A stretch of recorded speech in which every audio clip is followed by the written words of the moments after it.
Conservatives have long waited for this moment, a chance to make lasting change on the Supreme Court. On the other hand, though, Democrats worry that years of protections for minorities and some of the country's most vulnerable, they could get overturned. What is realistic, though? Byron Henry is a Dallas attorney, a constitutional scholar, and he is in studio with us. Good to see you, man.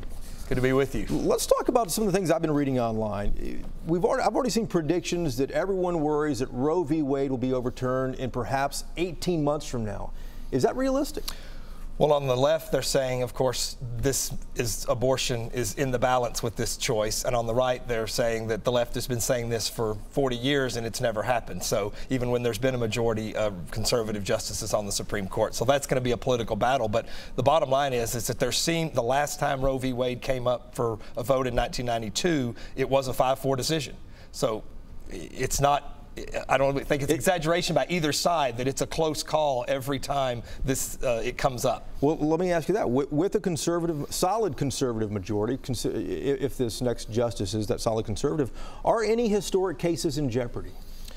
Well, whether or not they're in jeopardy depends on whether the court believes that all the factors are there to overrule precedent, like they did recently in the Abood case where they struck down the union dues, which was a 40-year-old precedent. That was last week. That's right. And Chief Justice Roberts has generally been one of those who is reluctant to overrule standing precedent. Even though he joined the majority in that case, it's rare. So most people think that with Kennedy leaving, Chief Justice Roberts will become the middle of the court, and you're going to have to convince him to overrule precedent before it's going to get done. Well, I want to ask you about that. Chief Justice John Roberts sided with the liberals, the Democrats, in Obamacare. Neil Gorsuch just sided with the liberals, last week in the deportation cases.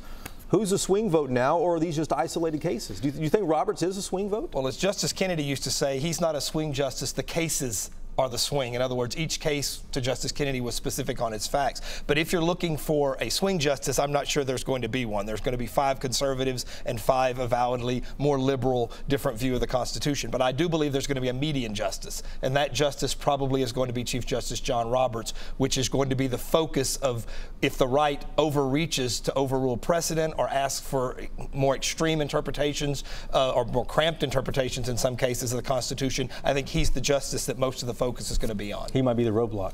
Yes. Before we came on, we talked briefly about who might be in line. Don Willett, former Supreme Court Justice, now on the 5th Circuit. His name was kind of out there too. Who do you think has the good shot right now? Well, former Supreme Court Justice Don Willett, now on the 5th Circuit, certainly just went through confirmation. So he's already been through confirmation. He only received 51 votes, but he's obviously a top choice, and he's got the unique feature of being kind of a man of the people. He's got a huge following both in and out. I mean, how many circuit court judges have hundreds of thousands of Twitter followers? But once you move off Justice Willett, you've got a host of young judges that have recently been confirmed, a few of whom received Democratic votes. And remember, there's about 7 or 8 Democratic senators up for re-election in November that come from red states or Donald Trump states. So I believe that he should focus on someone who's already been through Senate confirmation, been vetted, and maybe even picked up a few Democratic votes in the process. And we'll likely see a name before too long, I presume.